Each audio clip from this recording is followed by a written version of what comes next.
Welcome to Buddha at the Gas Pump. My name is Rick Archer. This is an ongoing series of conversations with spiritually awakening people. For more information or to help support our efforts, please visit us at www.batgap.com. My guest today is Nukunu Larsen. Nukunu is over in Denmark. And as usual, I've enjoyed getting to know him over the past week by listening to a lot of recordings, 7 hours or so worth of them. And he has an interesting personal story to tell and all sorts of interesting insights as a spiritual teacher. So we'll be covering all that over the next couple of hours. So Nukunu was born a couple of years before I was in Odense, Denmark in 1947.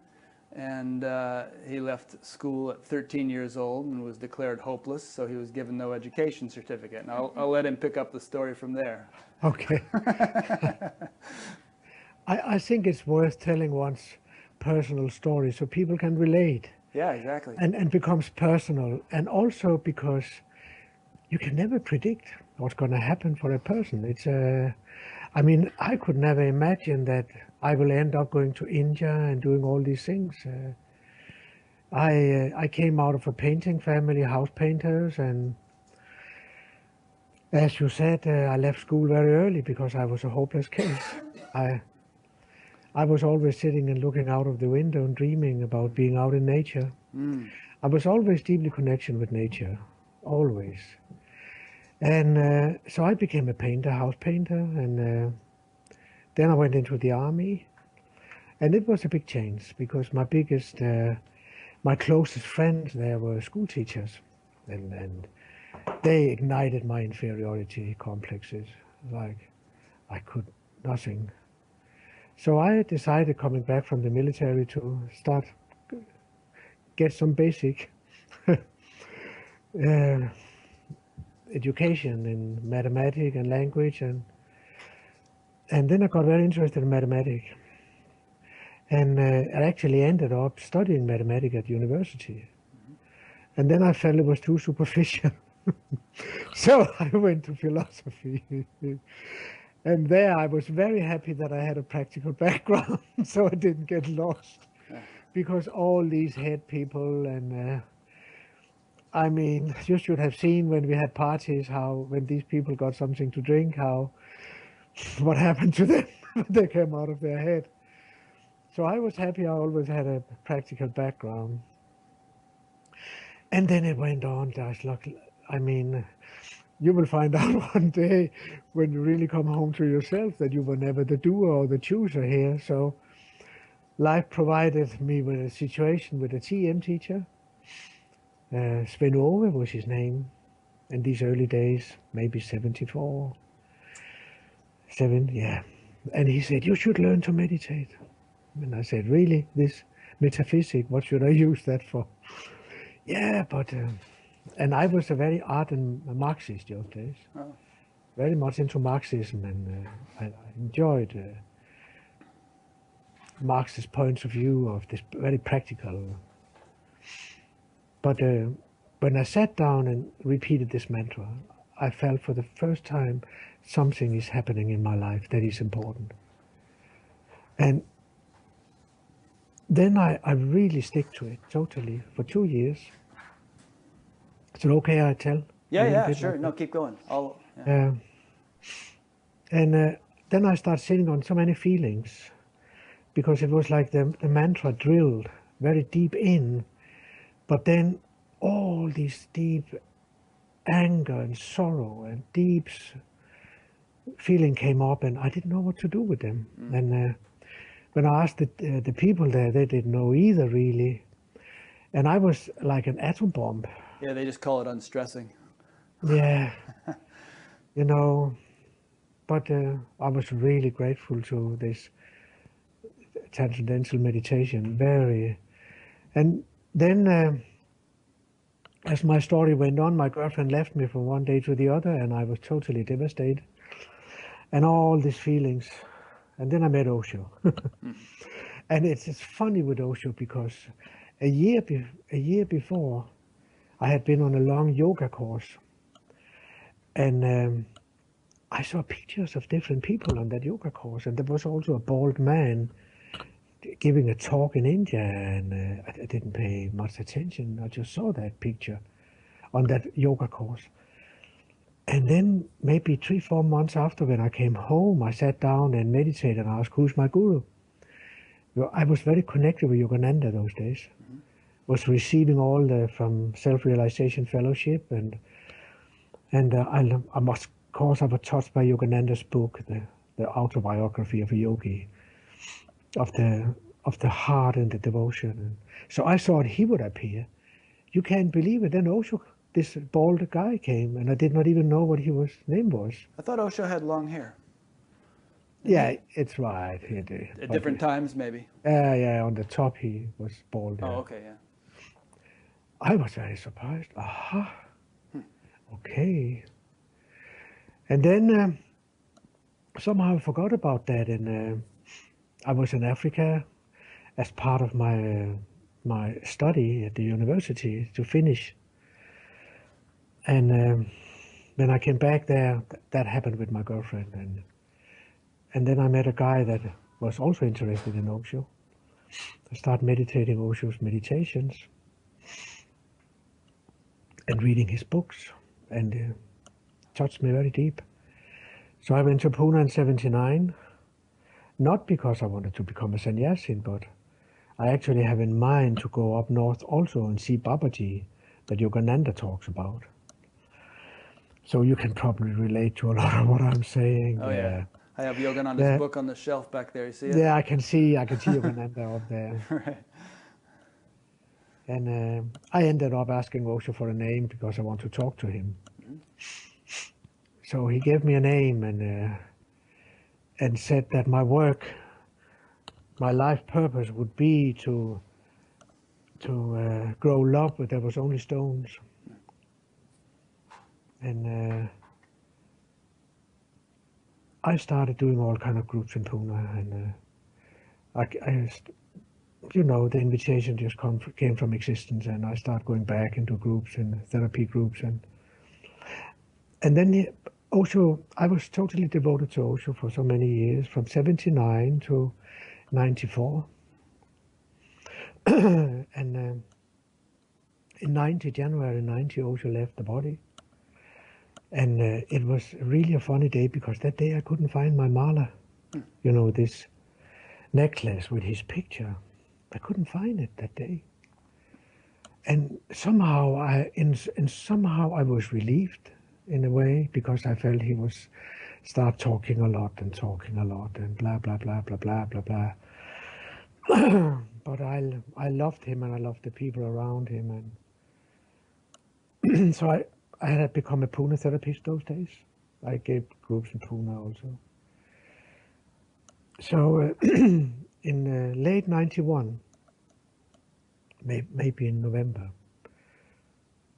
I was going to give a tantra group together with another woman in Pune. I was not really doing tantra. She was doing the practical, but I was doing the open group work. And just the day before the group started, I met a woman. I said, I just come from Lucknow. And I just met Poonja'ji, Papaji, and we had a cup of coffee, and I said, oh my God, I had to go. I had to go. I went the next day in this tantra group, and when I saw these 24 naked people, I just felt, no, it's finished. I said to my co-therapist, I'm sorry, it's not right, but I had to go. I cannot be here. And I left, and I actually never came back to Pune. I went up to Papaji, and those days, it was in 91, in the late 91. So I was just told to go to Carlton Hotel in Lucknow, and I may be lucky to find people who could show me him. And the first morning when they came with him, he had a diabetes and was quite old. So they came kind of holding him. And I said to myself, he cannot be an enlightened master, because he looked just like an ordinary man with a knitted hat. And I was used to Osho, So I sat down and I just felt my heart connecting with him, and then I could feel him. And he looked at me and called me up, and he was laughing at me for half an hour. And I said to him, when I go deep in meditation, I don't want to come out. I feel so happy. And he said, very good, very good. When you come there, let the self embrace the self. And then he laughed. And now you're getting touched, I can see. And I didn't understand what he meant, really, but I was deeply touched by him. And he said to me, you have come what you came for, and you can go. And I said, really? But I don't really know. So, and other thing very important happened afterwards, because the people around him, they came up to me and said to me that Papaji said you were very special. And I just cried. Because nobody have said, but so that I respected so much, have said that to me, that I was special. I mean, my childhood. And I just cried, and like, that was very important, to feel all this pain, but also feel seen. So I went to Goa, and I spent 3 weeks on the beach reading the Maharaji, and just kind of digesting the whole thing.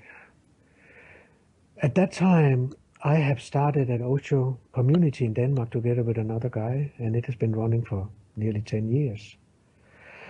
So when I came back from Goa then, in January 92, I felt strange, but I was still doing my work there. And I continued. And then the autumn 92, we were having given a group there, Enlightenment Intensive those days, a 4 days group about who am I. And we were sitting together with the people and having a cup of tea. And my co-therapist put a video on of Osho. And I turned around and I saw him. And in that moment, it happened. And it was gone immediately. But I knew in that moment, all doubt was gone, and I just knew I was everything. And it was not outside me or inside me. It just was. And, and I was very, very deeply touched, and it was gone. I had no idea how to get back to it. I had no idea. Had you ever had experiences like that before, or was this new? Not so strong. I have had experiences of deep love, but I never had an experience of clarity like that. That there was absolutely, it was a shift in my whole perspective of life. It was like I saw life totally from another perspective, from consciousness, not from the personality. And the personality was also part of consciousness. But I was consciousness itself, to give it a word, something that is difficult to say. But I felt literally that involuntarily I fell from the periphery of the mind into the center. Just like, without me doing it, it just happened. I fell into the totally unmoving silent center of the mind from the periphery, and it was not because I did something. I just saw him, and I saw myself.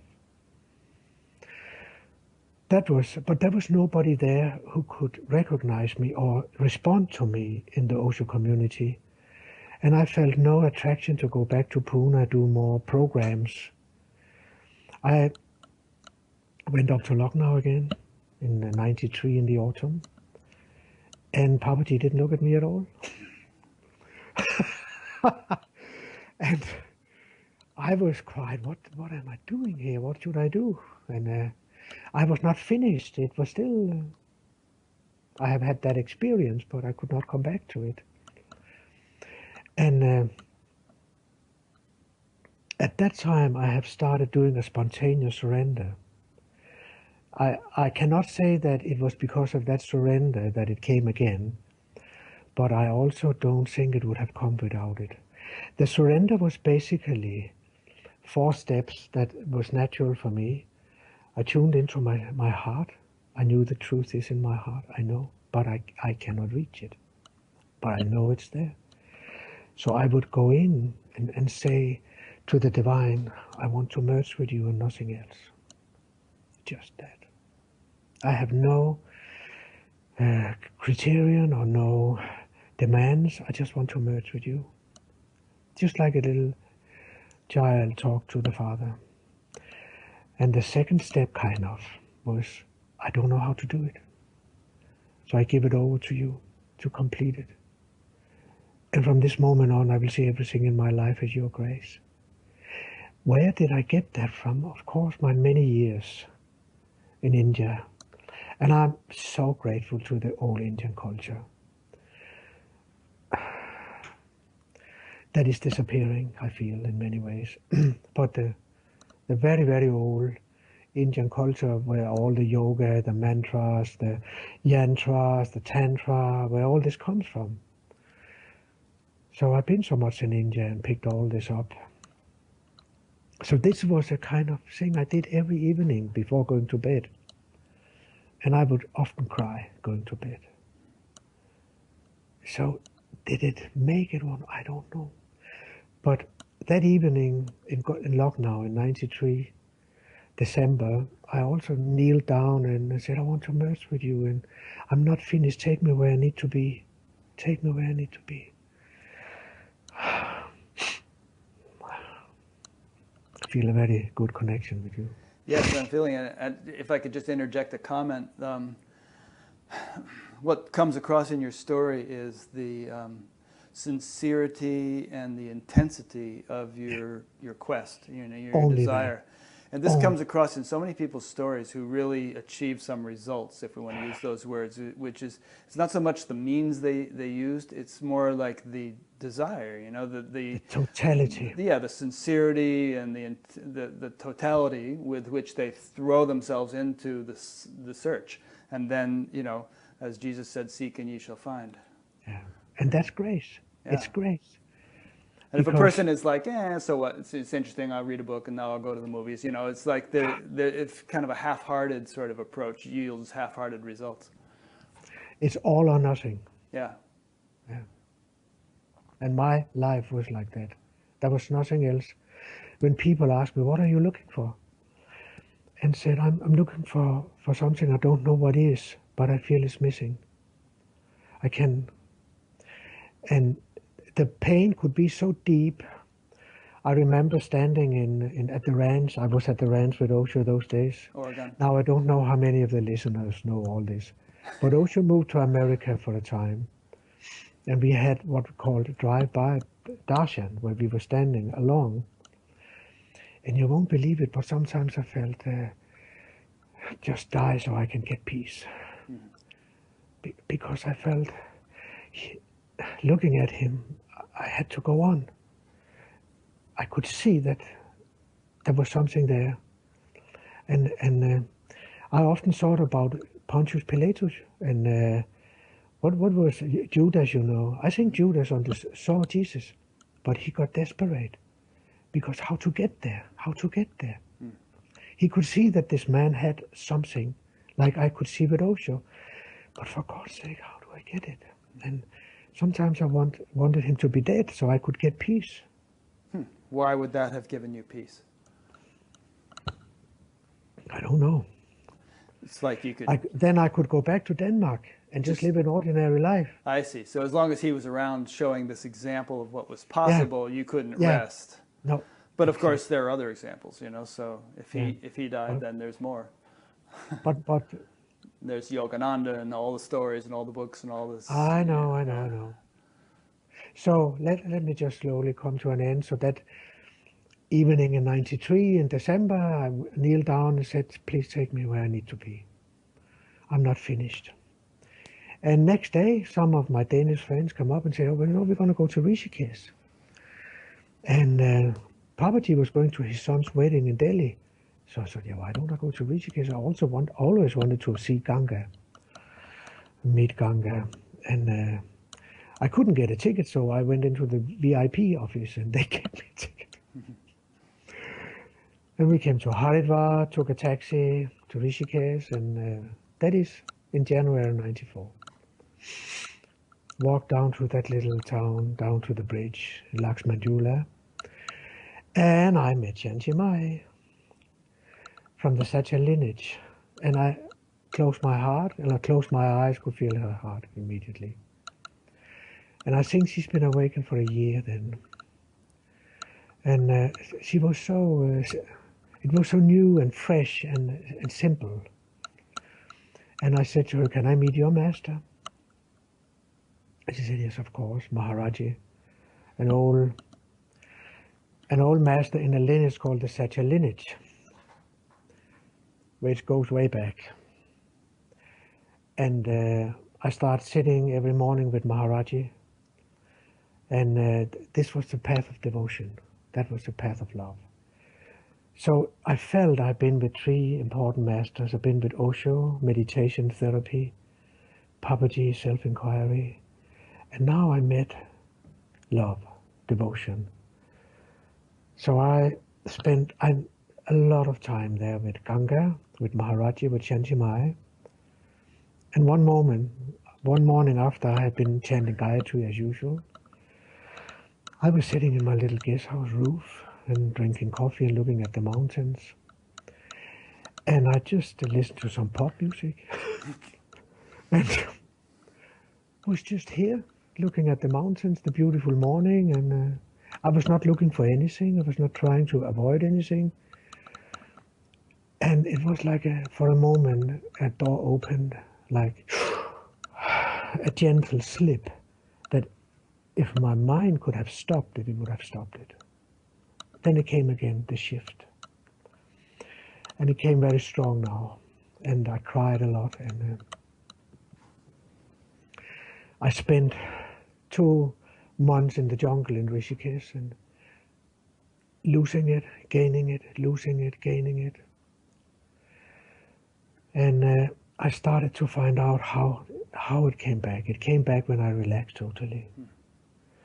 Or if I felt Osho and Papaji or Maharaji or Jhanchi also. And the Sacha lineage, I felt very close to that. Especially Sacha Baba, who was the guru of Maharaji. And Maharaji was the guru of Jhanchi. So, and then, you know, when I came back to Denmark that spring, I was so scared of losing it. Because, you know, coming back to the West with whatever that is, it's not so supportive. So I was very scared, and of course I had coming in and out of it. And I will say I'm still cultivating it. And because every moment comes dancing as this. Every moment is this, but it comes as something else. It comes as houses, bodies, cars. So my work changed, and I started, of course, trying to get people and help people into the same state. So, and the work I do today I call non-dual therapy, because I feel that people sometimes still need to see things in their minds, otherwise it will sabotage if they're not in touch with it, if they don't know. So I use all my skill from all these days in therapy and meditation, and then Dharma doors. Dharma doors, many of them that has come to me during my work spontaneously. Yeah. Do you feel that you still lose it from time to time and have to sort of relax back into it, or is it more stabilized now? When I'm not present, it is not there. But when I'm present, it's there.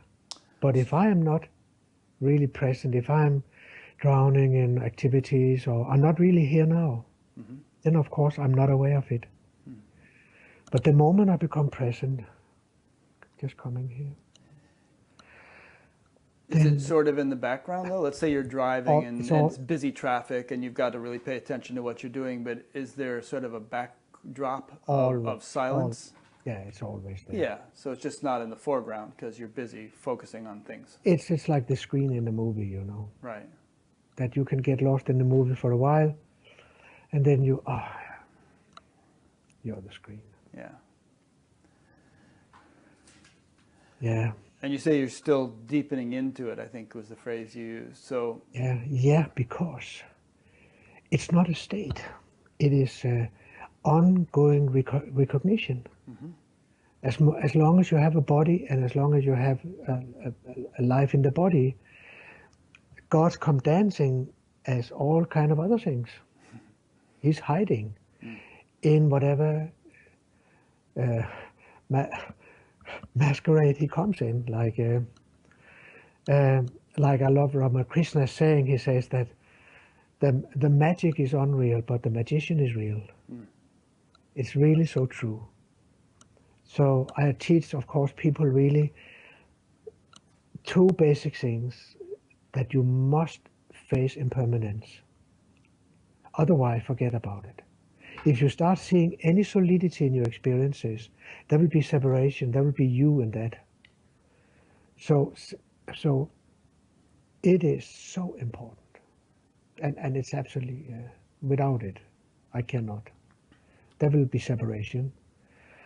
So face impermanence, let's understand that. So that would mean not believing with any kind of adamant certainty that any kind of permanent fulfillment is going to be found in changing circumstances. Is that what you would mean by face impermanence? Yeah, I will see that your perceptions are impermanent, your feelings, your body, your deep senses of whatever it is, it's all passing. And it's not really there because it's all God. It's all that. So in the beginning, when you face impermanence, you will see, but life is a flow. If you have, for instance, a strong feeling of sadness or jealousy, or I tell people, just feel it, relax into it. If you give it names, it takes you away. If you label it and start opinionating about it or analyzing it, it distracts you. Because in this moment, sadness or jealousy is your enlightenment. Your enlightenment comes as sadness or jealousy. And that is so radical. So I have people to say, just relax, feel the sadness, come close. Don't label it, just relax into it. How does it feel in the body? What is the smell of it? What is the taste of it? And notice that it's changing. And after a while they say, yes, it's now something else. Then I ask them to relax into that. This is one of my main ways to work. And after a while, they say, yeah, I'm fine, okay. I'm comfortable, it's peace. Then I ask them to say, I am this peace. Say that. You know, Tatvamasi, I am that. Sure. And the very language can take people deeper into Gyan here.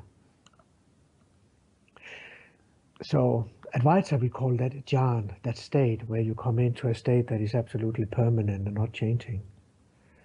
And I asked them totally identify with that. And then I asked them to invite all they went through into this space and see what happens to it. And that is Vijnan.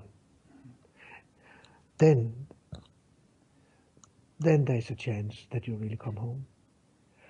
Because if you only have this space of peace, silence, no change, there will maybe still be a fear of going out and meet the world. And I may lose it. So I sometimes say it's like you're sitting in a cave and meditate, and you say, I'm not this, I'm not that, and you're relaxing through all the layers, and you come down to a deep peace and presence. And then you go out in the marketplace, and then you say, my good Lord, it's all myself. When you let it all in. It's a matter of the heart. It's nothing to do with thinking at all. So where did we get to? Well, the thinking is kind of a tool, isn't it? I mean, let's say your examples of sadness or jealousy. So let's say you're jealous of somebody. You think, oh, Yeah, I love so-and-so, but she's with so-and-so, and I yeah, can't, and I won't be happy unless I'm with her. And there's this sort yeah, of like yearning for some kind of fulfillment outside yourself in some yeah. situation which you don't have control over.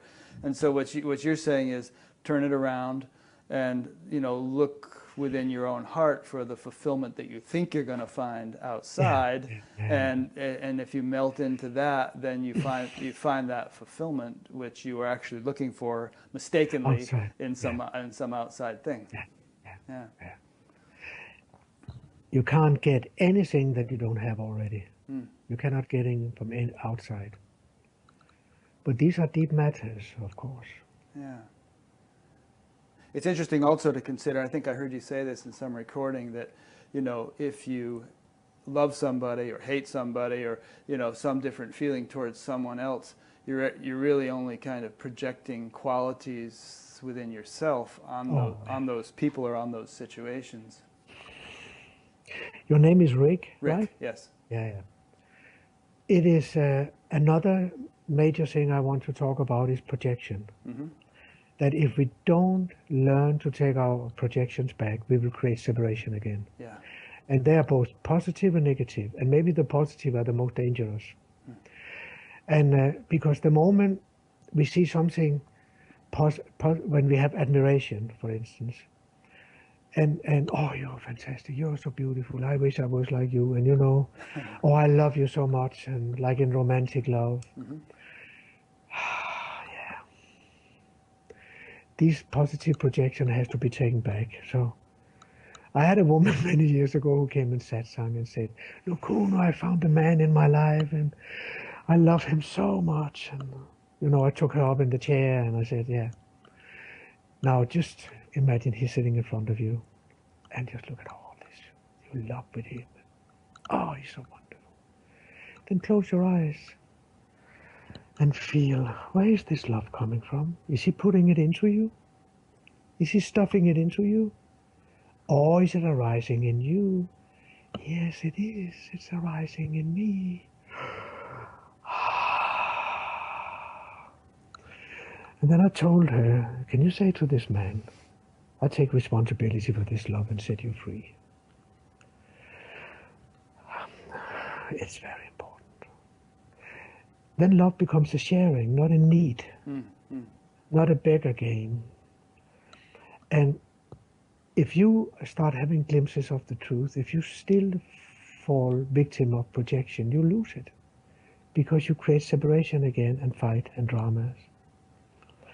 So I also teach a lot about projection because it's so important. And we are living in a world, everybody's projecting on each other. Yeah. It seems so important. I mean, so using love as an example, so many people fall in love, and then how long does it last, and then they fall in love with somebody else, and how long does that last? And it just kind of keeps cycling around, chasing after fulfillment, which is not to say we shouldn't fall in love or have relationships, but one of the things I say to people is that love cannot come and go. So if the body leaves you, if you are in love with somebody and that body leaves you, don't try to get love to leave you. Why? It's you. And I feel that is often the pain when people are divorcing or leaving each other, that, oh, I have to hate him, I have to hate her, because we are not together anymore. And that's such a misunderstanding. Maybe you are not with the body anymore, but love is still there, because love is your inner being. And it's painful to try to get rid of that. So if love is our inner being, and if fulfillment is our inner nature, and if ultimately we're really self-sufficient within ourselves, then what's the purpose of having relationships? Yeah, sharing. Beautiful. There's no purpose in it really like that. But everyone wants to do it. So. I don't want anything in a relationship. I don't need it. But if life brings it around, that we have a very open relationship. My partner and me is not really my partner. Um, we are friends, and she's good at setting up webcams and yeah, headsets. and you know, we share this here Yeah. very deeply, the whole thing. We have a very deep connection that is spiritual. But you say Yeah. it's open. So if I don't mean to pry into your personal business, but I'm trying to use No, this totally example of free. so We are totally free to do so if whatever you we met want. someone else or she met someone else, no problem. There wouldn't be any pinch or any It trauma is not or so likely anymore, Rick, that I meet somebody. I'm not so much into to sex anymore. It's like God eating my sex. The divine is eating it. That's what I feel. But it's taken many years, actually. Yeah. Should I talk about that? If you want. Well, you're also 67 years old, so it's natural. You're not 18 anymore either, you know? Yeah, I don't know. But I feel this space fulfill me so deeply that it kind of, it's not really important. Yeah. Well, a lot of spiritual people talk about that. They say that, and it might scare some people, but they say, That's why I say to you, should we talk about it? yeah, no, it's good to talk about everything because people run into this stuff, you know. If they find that their sex drive is kind of disappearing or is not so important to them anymore, they might think something wrong with me, you know. Maybe I should take a pill. But The people who fall into it and feel it, they will not bother about it. It's the people who listen to this talk yeah, that don't know what we talk about. right. If it happens to them, then they'll understand. Yeah, then Right. they will not miss it. Right. But they can get scared. Mm-hmm. Just like they hear, I had satsang last night in Malmö in Sweden. And again, one woman started talking about this emptiness. And I said, our nature is not emptiness. It's a terrible translation of sunya or sunyata. It's such a misunderstanding, some kind of dead emptiness. No, it's not. It's so alive. And it's a no thing. But it's so alive. It's so magical. It's not a dead emptiness. Again, there's some misunderstanding here. It's very important we say that. And with sex, if it goes away slowly, as I feel it has done for me gently over the years, I don't miss it. Right. Because this what comes is so fulfilling, such a contentment that has nothing really to do with the body. Yeah. So people must not misunderstand that. You know what Ramana calls it. What? He says that brahmachari, it means that living in Brahman. Mm-hmm. And it makes a lot of sense to me. That the more and more you live in the divine, it comes naturally. Yeah, and there are many stories of that. It is puzzling that some gurus seem to be a little hung up on it still and have had all kinds of sexual problems. But some of the great ones, you know, Ananda Maima, you know, she and her husband were like brother and sister from the start, you know, because she just couldn't go there with her state of consciousness. Let me say something. Mm-hmm. If you cannot see that your sex feelings are also your enlightenment, then you are also off. Like we see with celibacy and all these misunderstanding that you try to avoid something, you try to push it away. That just shows you have not understood that everything is your enlightenment. Also your sexuality. But it's so misunderstood and painful that people start rejecting something, and it creates separation and delusion and ignorance. We have to, and that's what I'm very grateful with around Osho. I just want to say a little bit about that. All the years in Pune, I have no repression I have not experienced. You know, we had groups and all kinds of things. So if I had any fantasies about anything that needs to be lived out, it was lived out. Huh. I'm very grateful for all these years. Yeah, that was very different in the TM movement. There was a lot of repression. Yeah, I know, yeah. Maharaji Mahesh. He and Osho were like, you know, I don't know. They're always sniping at each other and saying things about one another and so on and so forth. Osho's teaching was be total, but with awareness. Mm-hmm. And many people forgot awareness. Right. So it became a little hedonistic, you're saying? Yeah, it became, yeah, you know. Yeah.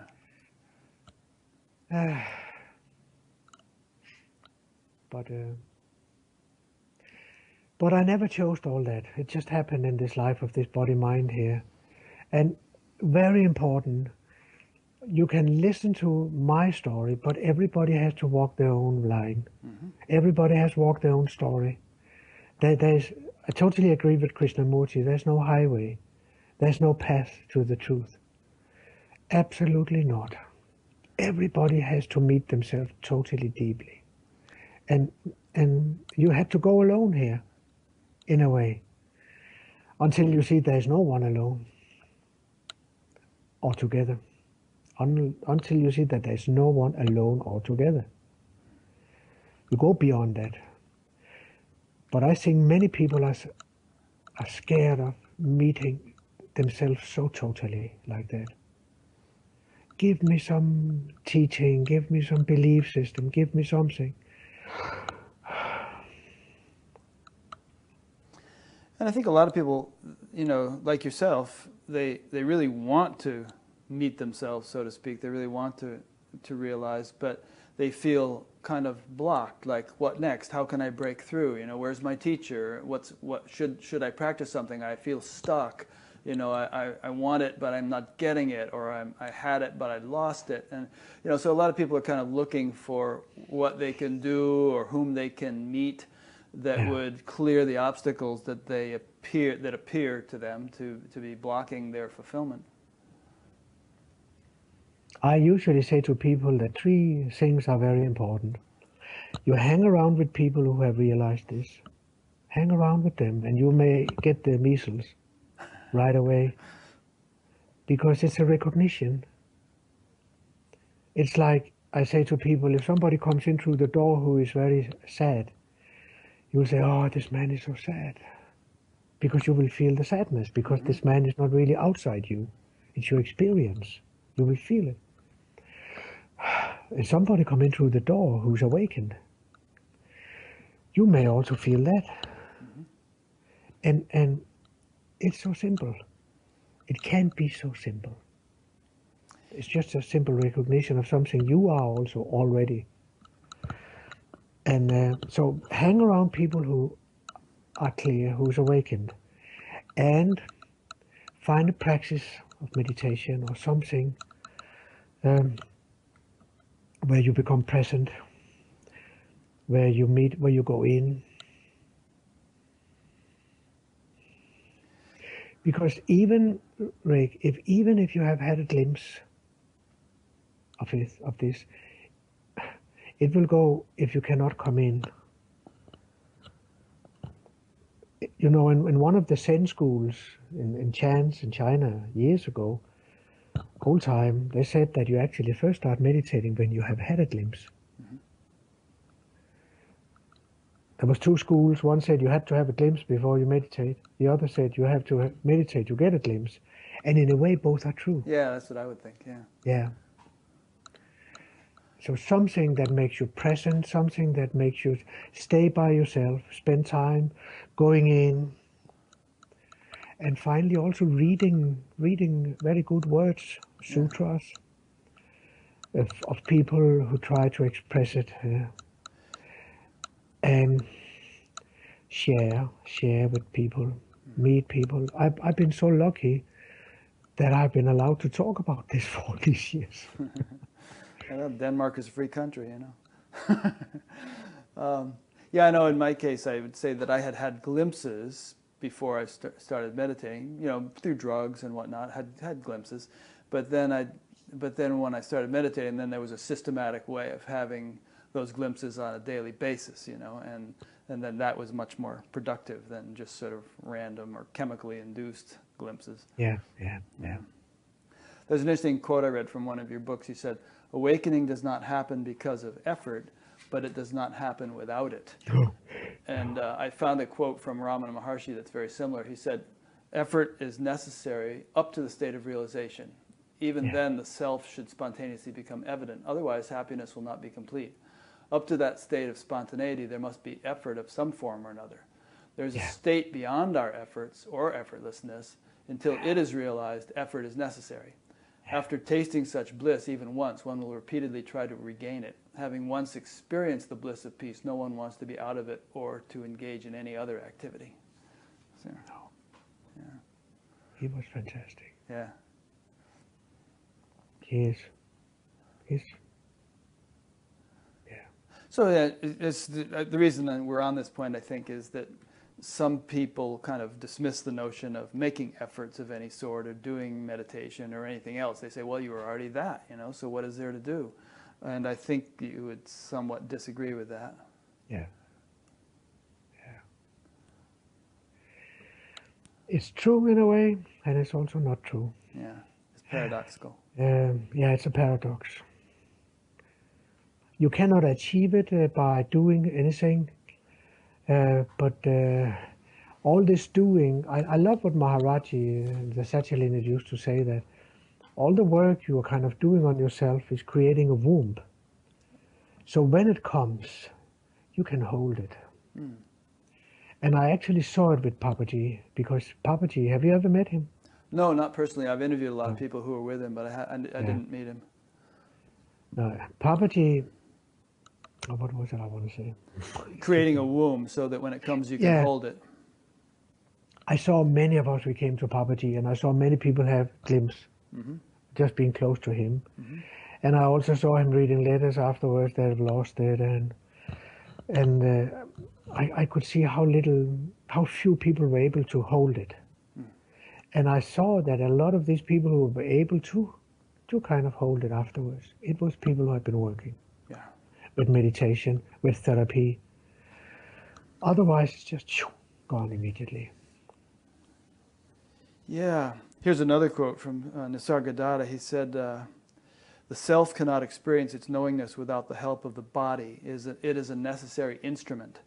So it's like what you're saying is you got to tune this instrument so that it can play the music, so to speak, so that it can hold this state. And without that tuning, then how is it going to be held? Or maybe Nisargadatta Maharaj, could you say the quote again? Well, it's a longer quote, but he was talking about the value of meditation, and you don't and you shouldn't give up meditation until you're naturally in samadhi, and it just drops off spontaneously. But then he mentioned that the self cannot experience its knowingness without the help of the body. It is a necessary instrument. Yeah. Maybe he also means that that you have to realize the self by facing what is not the self, what is impermanent. Like, give us an example of that. Yeah. There's nowhere where you see the impermanence so clearly as when you just feel the body. The body is very, very intimate, very deeply, but it's also the place where you very clearly see how that there is actually no body. There's just an ongoing movement of impressions that we call the body. And that's why this famous saying from the Buddhism, that this body, the Buddha, because this very body is the Buddha. What does it mean? It means that if you really stop up and experience your body, you will see that your body is also your enlightenment. And there's nowhere you see so clear the impermanence. I had a man yesterday in Satsang that had a lot of fear. I said to him, you're never going to solve it in your head. But how is it to feel the fear in the body? Come on, relax. And how does it feel in the body? Then there is a chance to use the fear to really come home. But not by thinking about it and trying to solve it and get rid of it, but really feel it in the body. Yeah. So the body is, I don't know, I don't say we are here because it's, I don't know, but it seems to be a very great tool. Sure, and you're well versed in Indian tradition, and you know all about vasanas and samskaras and all that stuff, which are said to be in Western terminology, it's like a conditioning that's deeply rooted in our nervous system. And so if the guy is feeling fear, there must be some physiological counterpart to it. And rather than just thinking about it up here, which is not going to really touch the get down to feeling in the physiology what is the basis of that fear, and then there's some hope of actually unraveling it and producing the physiological change that will be necessary to be rid of the fear. Yeah? Fear, maybe we talk a little bit about it. I often talk about the 3 stages of fear. Mm-hmm. There is a fear we call of something tangible. We can say, I'm scared of dogs. We can see what it is, and we are scared of it. But there is a more neurotic fear that we just ended up having fear for the fear. Mm. And often this fear is a byproduct of suppression emotions. Mm. So there can be some time at work to find to find what kind of emotion am I or action am I repressing that creates fear, because I don't do it, I don't feel it. It's more neurotic fear. And then there's also an existential fear when we don't know who we are. When we are longing to know who we are, and the fear of death, the fear of life, the fear of that is existential. So I think the fear of death is because you don't know who you are. So that I call an existential fear. The Upanishad says all fear is born of duality. Yeah. Because obviously, if there's duality, then whoa, there's this. It's separate from me. It could threaten me. You know, I don't know what it is. I don't know what I am. But it is so important that we keep on telling people that it's your natural state. Mm.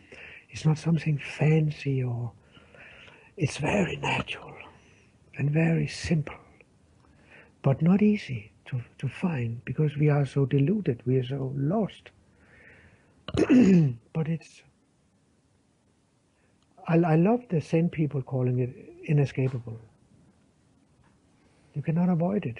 You can avoid anything else. Struggle with it, but this is inescapable. It's funny, anything you say I agree with, but I also think, yes, but the opposite is also true. Like if you say, it's not easy to find, true. But at the same time, what could be easier, you know? Yeah, what could be easier than your own self? That's right. So again, the paradox.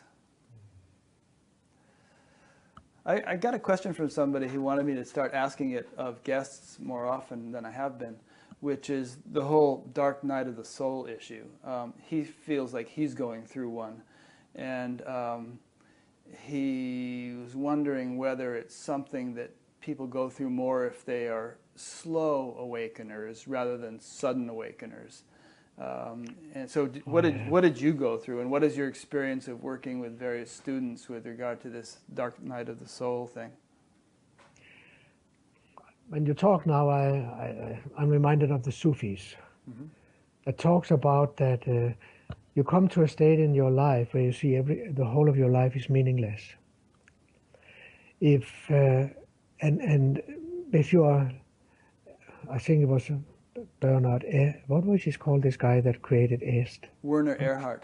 Yeah, he said that if you don't see that life is meaningless, you miss the point.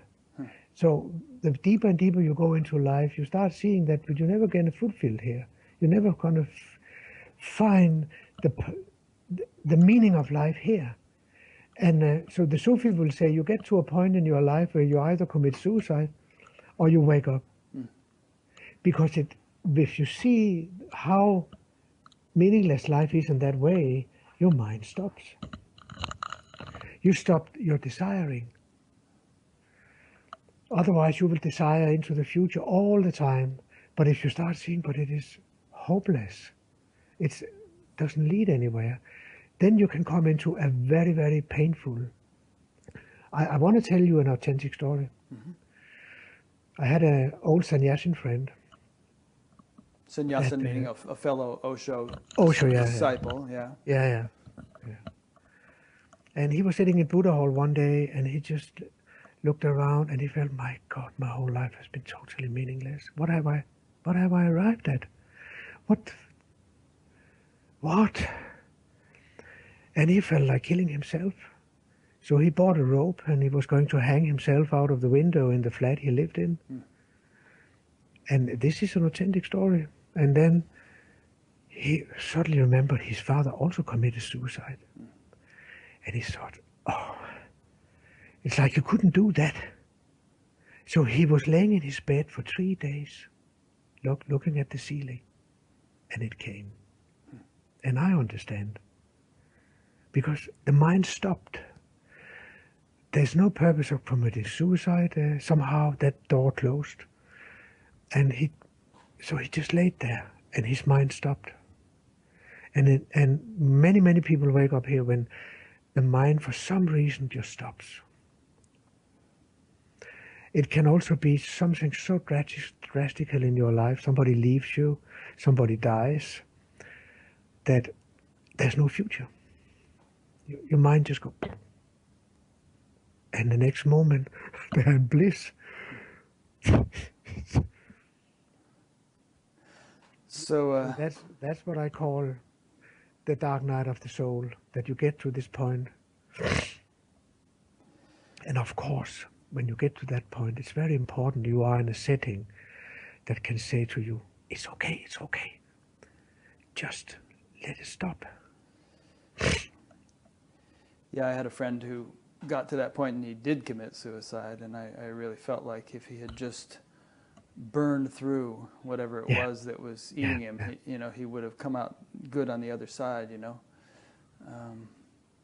maybe it's interesting. The thought just occurred to me, but maybe this desire to kill oneself is a sort of a slightly distorted form of the desire for transcendence, because transcendence is an annihilation of the self we thought ourselves to be, but obviously we don't achieve that by hanging ourselves, But maybe that's it. Maybe it's this like distorted form of that desire, and like your friend who chose not to hang himself, actually arrived at the genuine form of a realization of what he was desiring.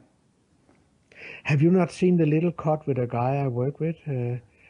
I think it's on YouTube or on my website. He's an old sannyasin also, and he said to me, Nukunu, I've been trying and trying to get this enlightenment. I haven't got it. Tried my whole life, and I haven't got there, and I'm getting older. And I said to him, it's too late. It will never happen, because his reality is that it is not happening, but he's dreaming about it. He goes away from the pain. So when I said, what do you have to feel if it never happens? This is one of my standard questions. What will you have to feel? But, said it's too late. What will you feel? It's never going to happen. You waste all your time looking for it.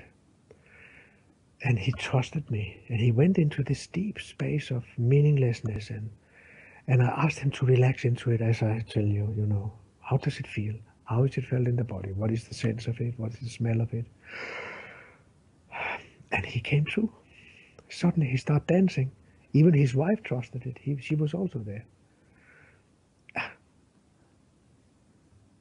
It is like that, isn't it? Because his reality was a black sorrow over that it was not. That's what he felt in this moment. And this moment is your enlightenment, not what you're dreaming about in the future. Yeah, as you know, Byron Katie and Eckhart Tolle both had similar awakenings where they hit rock bottom and feeling suicidal and so on, and then something snapped. And you also told the story in one of your videos of a guy who went to the master, and the master basically said, it's too late, you're too old, you might as well get a new body. And he went and sat. It's the same story. Yeah, same story. And then he went and sat on the edge of a cliff, and he was going to throw himself off to get a new body. Yeah. But then somehow things shifted for him. Yeah. Because then then he was totally here now. I have another very good example, and that's for, you must remember the series of Shogun, the movies. Oh, yes, right. Yeah. I don't think I watched them, but I know what it is. Yeah. There is a situation where Anjin-san, this pilot from England, he's sitting there and he says to one of these samurai, the samurai have said to the villagers that if they don't teach Anjin-san Japanese in a certain time, they will all get their head off. We are back in the 14th century Japan. Right. And Anjin-san is sitting with I think Jabu-san is his name. Jabu-san, this is his master. And Anjin-san, I cannot live with this. You had either to pull it back or I kill myself. And Jabu-san says, I cannot take it back. And Anjin-san is going to slit his throat. And some other... Because he wants to save the villagers, right? Is that why? Yeah. Okay. Yeah. And some beside him takes his arm, and hold it. And the next moment, Anjin said, listen to the rain. Same thing. He had died. He had already gone somehow, and it's silenced. Can listen to the rain. It's such an incredible example of this movie series. They were sweet. That was in the 70s, 80s in Denmark. With Richard Chamberlain played the main role. Yeah, so the point we're playing around here is sort of that if you can muddle along, you just keep muddling along. But if you come to a point of no return, a point of no choice, kind of like a do or die sort of point, then there can be that can be the breakthrough point for some people. Yeah. For many people. Yeah. And then comes the cultivation. Sudden awakening, gradual cultivation. Talk about that a little bit. Yeah. You have these glimpses. And one thing is to know about this place. But that is the personality that talks about this place.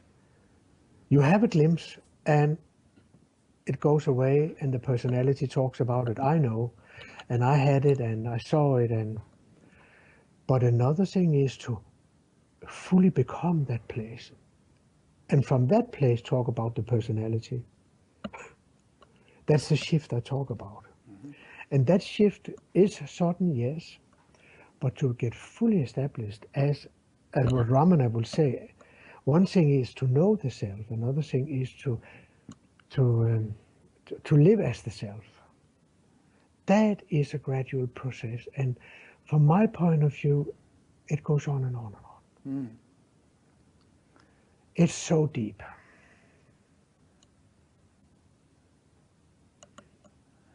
I think that's important, and these days the word embodiment is very popular in spiritual circles, and there are even people who kind of specialize in helping people who have had awakenings to embody them more. You can think of examples of people who had some kind of profound awakening, and maybe it wasn't even a glimpse, maybe something is permanent, but it hasn't really bled into their lives enough. And so they're acting in really sort of despicable ways, or irresponsible, or immoral, or shady business deals, or hurting people in various ways. And so you really wonder. And some people say, well, that doesn't matter. The personality is a separate issue altogether from the state of awakening. But I've always been of the notion that if it's really lived, then it should be reflected in one's behavior and one's personality. And if it isn't being reflected, then there's definitely some embodiment or some integration or something that needs to take place. I used to say to people that you become more responsible than ever. Like you simply cannot do things that is not right. You cannot.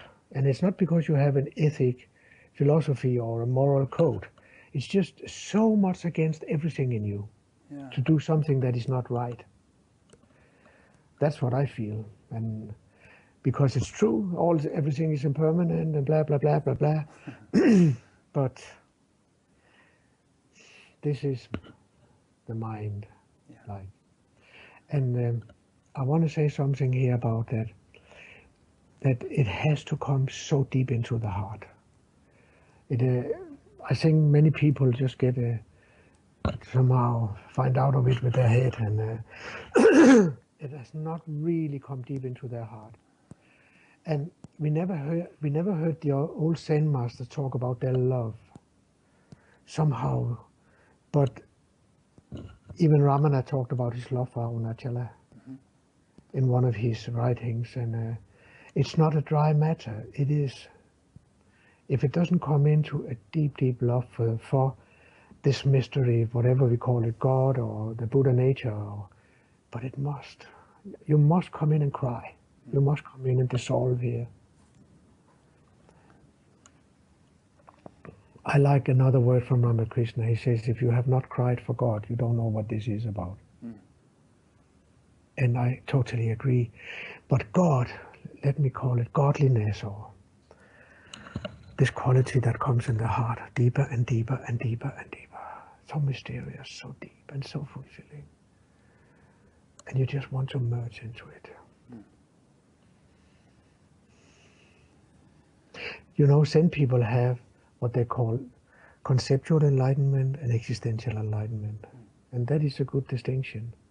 You can know everything with your head. But if you really know, then you don't need to convince anybody about anything. Yeah, I don't know if you run into that much with your students, but I run into it a lot with just my show and people I interact with and all the. There's definitely a certain category of people whom I would call conceptually enlightened, to use that phrase, who gain a good understanding from reading a lot of books, and then they think that that's it. And very often they become pretty obnoxious on internet chat groups and all, because they become so preachy and argumentative, and telling people where it's at. But you just have the feeling that it hasn't become experiential for them. It hasn't really sunk into the heart. No, that's right. Yeah. That's right. And they can be very difficult. Yeah, because they think they've totally got it. Yeah, and they don't want to let go of what they think they know. And they can be from my point of view, they're the most difficult. I sometimes used to like to go to places, where Satsang is not so well known, and I meet some more innocent people. Yeah. If you go to London, these big towns, they know everything. I'm not saying that it's for everybody, but there's something about this that, I know, yeah. But you go out to a little village somewhere, and they don't really know about this, and are more innocent and don't know all the great words. What is it Christ said? Except ye be as little children, you shall not enter the kingdom of heaven. No, that is true. I'm glad you're mentioning the heart, though. Let's talk about that a little bit more, because a lot of times that dimension is left out. And I do see some teachers, after a period of maybe not so much emphasis on the heart, growing into a much more heart-oriented place, Like, for instance, to use a couple of famous examples, Adyashanti is these days just so loving, and his heart really seems to be blossoming, and he's talking about this kind of thing more and more. A.H. Almas, who founded the Diamond Approach, just tremendous heart, really blossoming in his heart. And I'm sure there could be many other examples, but there's a kind of a dryness in some teachers' orientations, but there's a sort of a sweetness and a richness that's developing among other teachers. People come and say that to me also, but Nukunu, you have become so innocent and so heartful. Do they have a problem with that? people who have known me over the years. Yeah. No, they see it as something beautiful. They like it. Yeah. Good.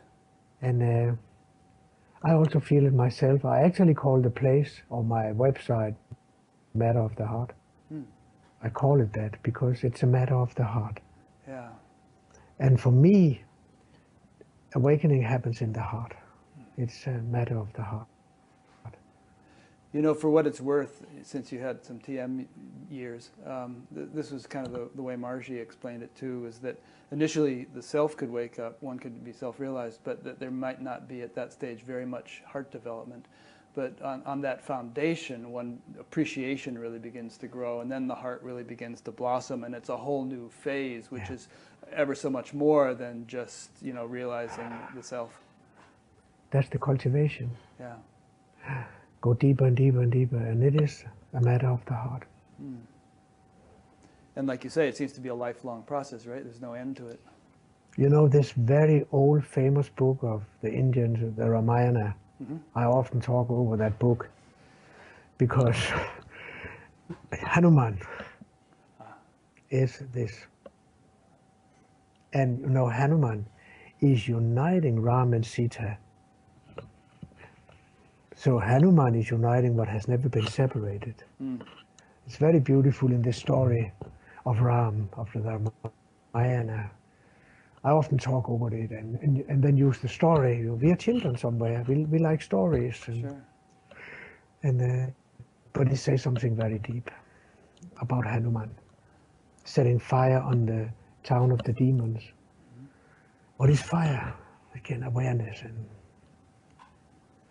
yeah. Yeah, in fact, you said in another one of your things that I read, let me see, get it on my iPad here, you were saying how in traditional alchemy, fire is considered to invoke a purification and transformation of the gross elements into a refinement of the spirit. Yeah. So it's interesting. I never thought those things about Hanuman, but that's really true, that this great devotee united two things that had apparently been separated, and that's the role that the heart is supposed to play, and that, you know, initially when the self is realized, there can be experienced a separation between self and non-self, you know, inner nature and outer nature, and the heart doesn't like separation, so it rises to the challenge of uniting them. So that's really cool symbolism that I'd never thought of. Yeah, Bhagavad Gita, Ramayana, they are great. And the Buddhist sutras, and I talked over so many of them over the years. 20 years now, I have been talking about this. That's great. Yeah. So tell us a little bit more about what you do with your students. I listened to a lot of sessions on YouTube, and people really go through some powerful stuff, apparently.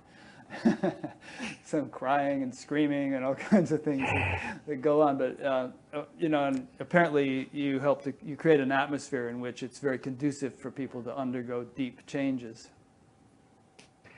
I do many different things. I also do, now in the Christmas I will have 10 days meditation retreat here in Gilleleje where I live, and there will not be screaming and crying.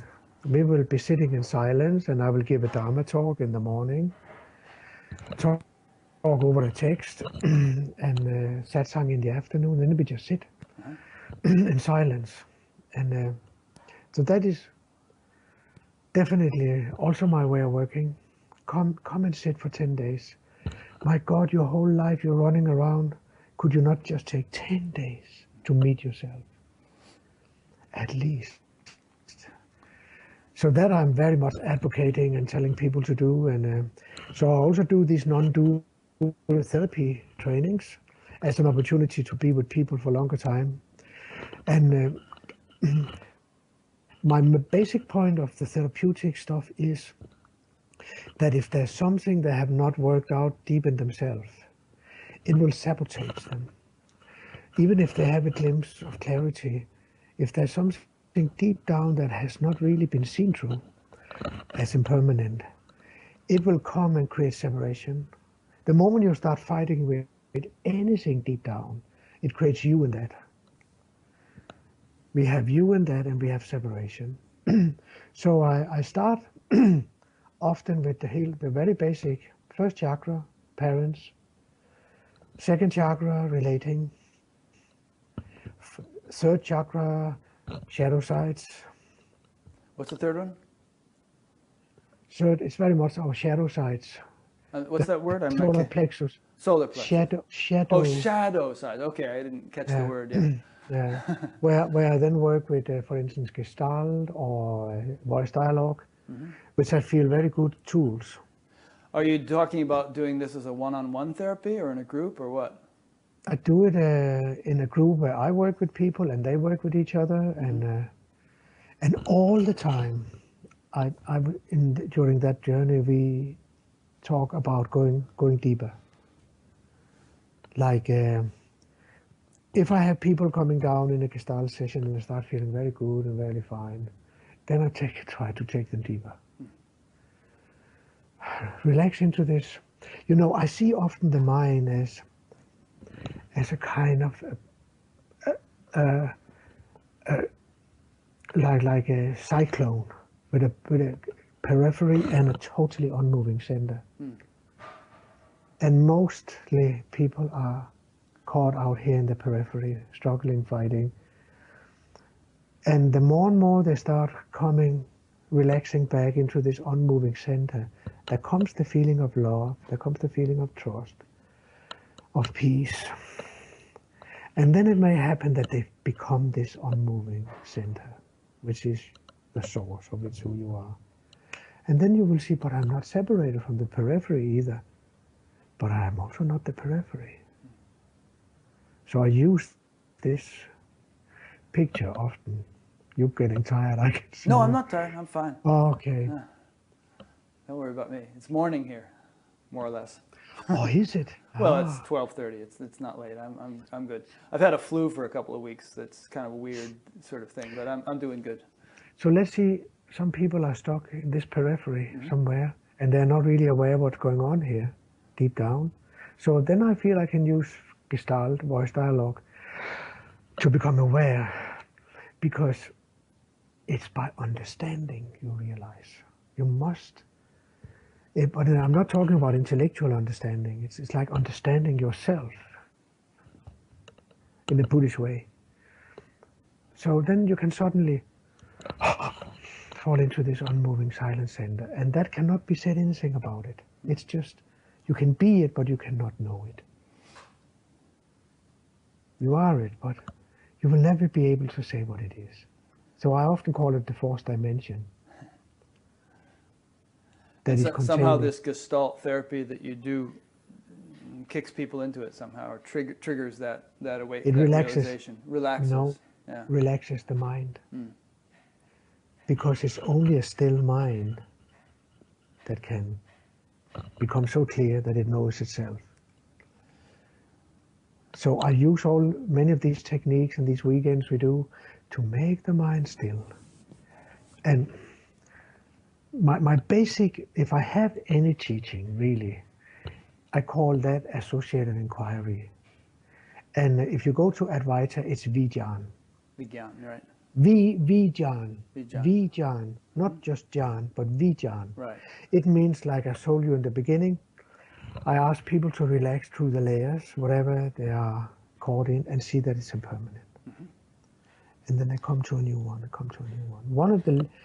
some of the deepest are the fear of death, no love, meaninglessness. And I ask people to relax into these feelings, these imaginations, and see that they're changing. And when people are ready for it, they come down to this space of Jhan, where there's just peace, love, contentment. Do you find that people generally have the capacity to relax into it? Like you were talking earlier about the container. I think you said you were talking about Papaji, and people would have realizations, and they wouldn't be able to hold them, and because they didn't have really the container established or developed to be able to hold those realizations. So as people are relaxing down, do you feel like they have the energetic ground or capacity for relaxing in these deeper levels, or does that somehow get increased as they relax deeper? Does it replenish or strengthen the ground, and thus enabling them to do this? There are two things in it. The first thing is that to wake up, you have to see that whatever this moment is impermanent, whatever it is. That's the same as to say this moment is your enlightenment. If you see it for what it truly is. So then I ask them to relax into it, and no labeling, no concepts, just experience, experience, experience. And then they will come down to layers like death, no love, meaninglessness, and these are very deep. And most people avoid them and never go there. Then I ask them to relax through them, and then they come into the silent, unmoving center.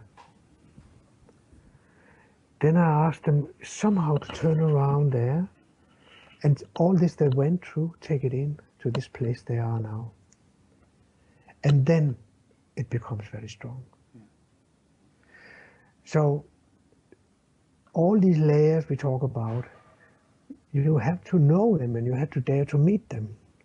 And that's why I also use therapy, Gestalt, and voice dialogue, and to meet these layers.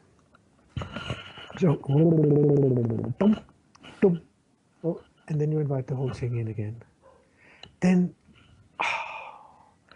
you know that you are the creator of this whole, and you know that all is mental, all is mental, all is imagination. Not in a negative way, just mental.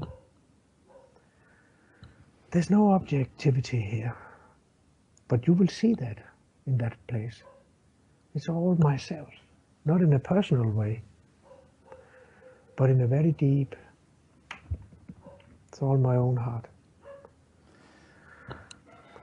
Do you usually find that after one of these weekends or retreats that pretty permanent change has taken place? People not only experiencing something on the retreat, but feeling like afterwards their life is different in a different, permanent way? I see two kind of people. There are some people who kind of become some kind of teachers in whatever way. I don't, there's nobody around me that has become famous, but there are some who teaches it. And I also see people living a very simple life and living it. Yeah. It's not everybody who becomes a guru, and if you are supposed to teach this stuff, you will get invited to it. Yeah.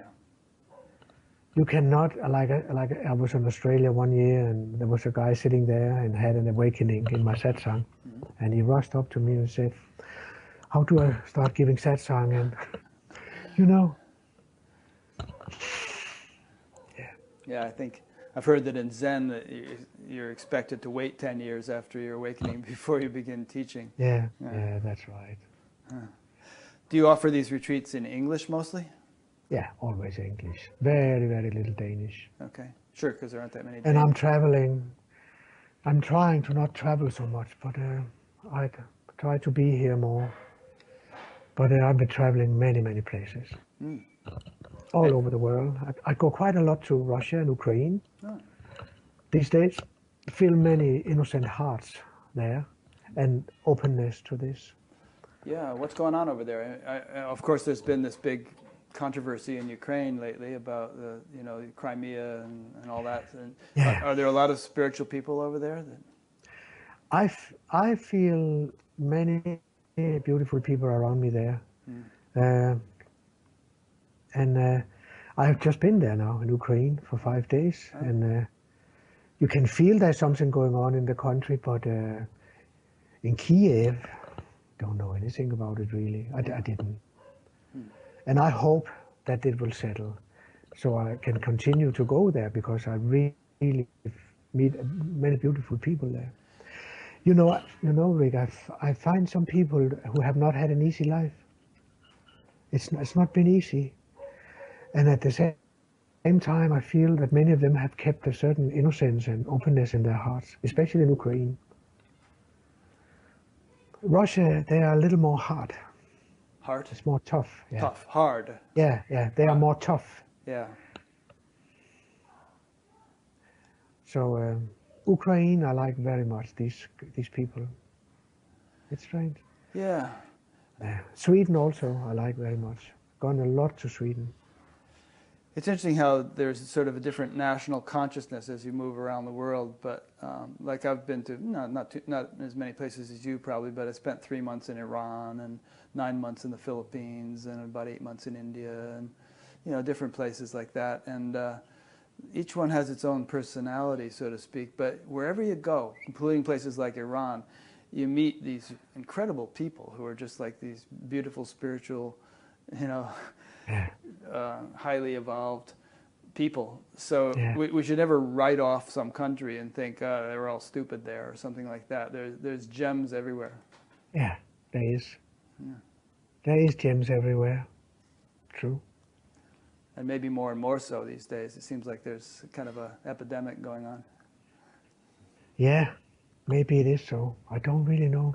Yeah. So what should people do who have been watching this interview and you know, they think you're an interesting guy and they would like to get connected with you in some way? I mean, do you do Skype sessions, or would you... No, you I don't do Skype sessions. Okay.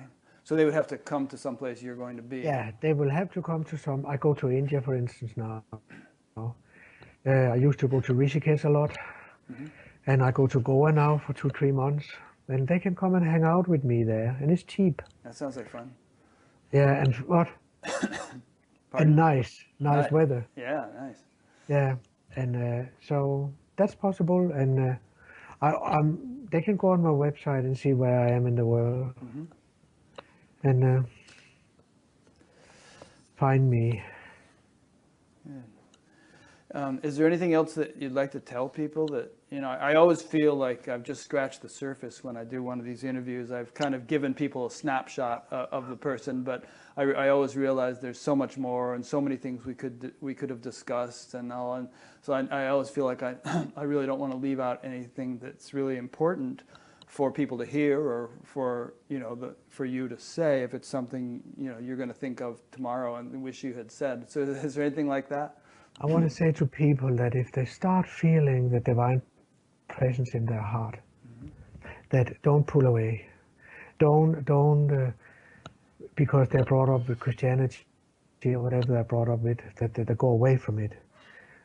In Scandinavia, we have a strange situation because many of us are very much against all this Christianity, but still the culture is very saturated by Christianity, and so here in Scandinavia, when people hear the word God, it can be very antagonistic to it, to this word, the Christian God and all this. But you will, on your journey, when you go deeper and deeper, you will start find a mystery in your heart. Something very beautiful and very, very, you can give it whatever name you want, but you will find it when you go deep. And don't pull away from it. Come into it and unite with it and be one with it. And like I told you about the surrender process, I just want to merge with you. It comes for everyone. It's so overwhelming, this space. When you come closer to who you are, you just cry. And you feel love. And come in and unite totally with that love. And you will be free. And then you will maybe be able to say something about it. But it has nothing to do really with that.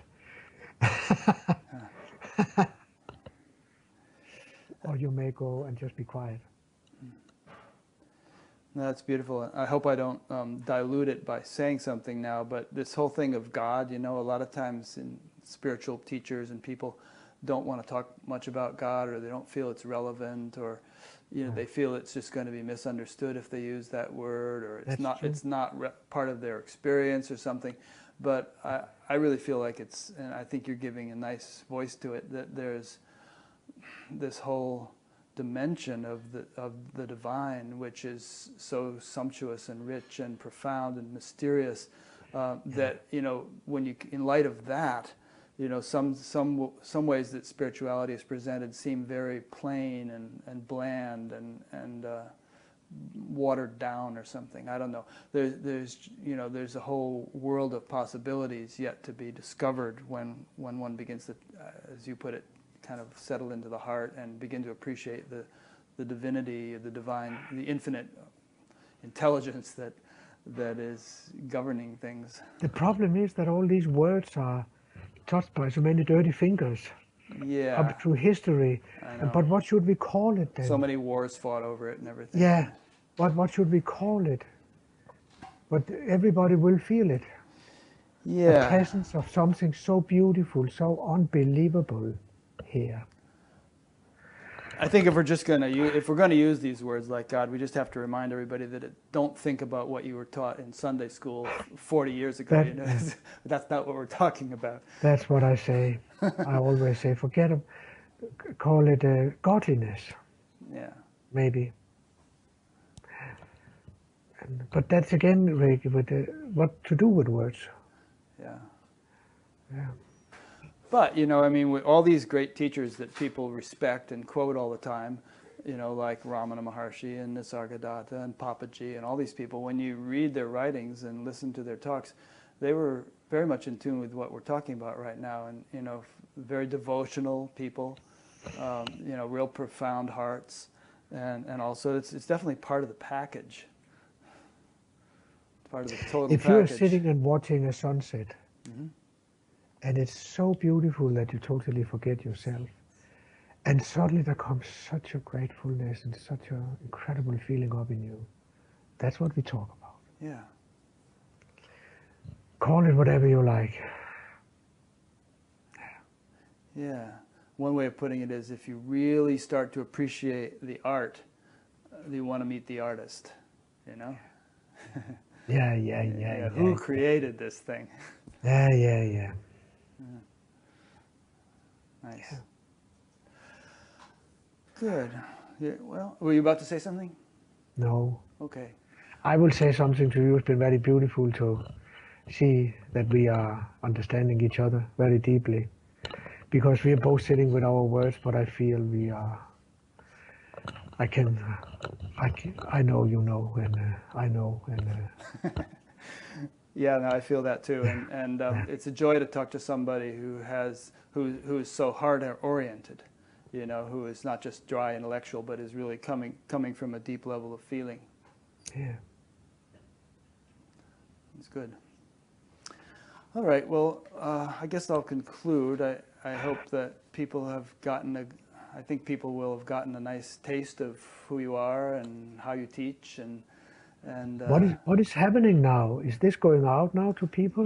Well, it's not going live right this minute, but in a couple of days I'll have it out on YouTube, and probably easily by tomorrow actually, and then there will be a page on batgap.com where I post this, and along with that I'll post your bio and a link to your website and a link to your books if they're on Amazon or wherever you can get them. And just all the essential information that people would need in order to get in touch with you or find out what your schedule is and all that stuff. So that's what I'll do.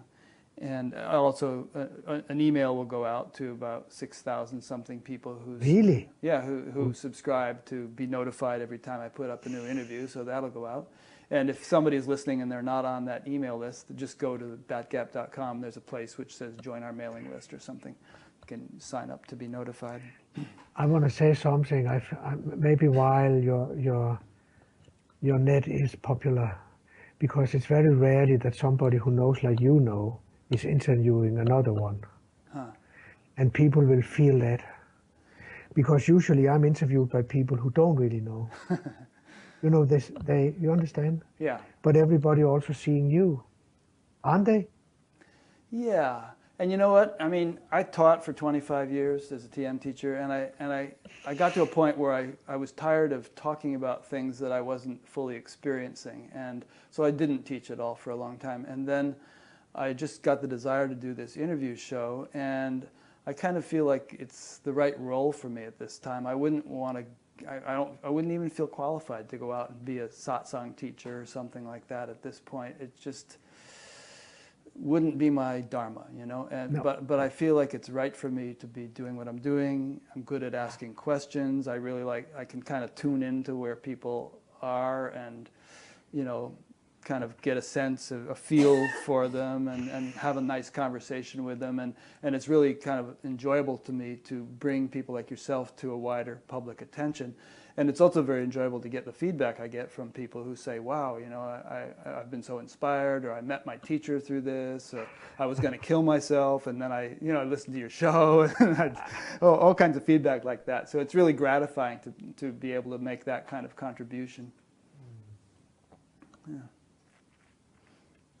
Thank you very much. Oh, you're welcome. A couple more quick wrap-up points.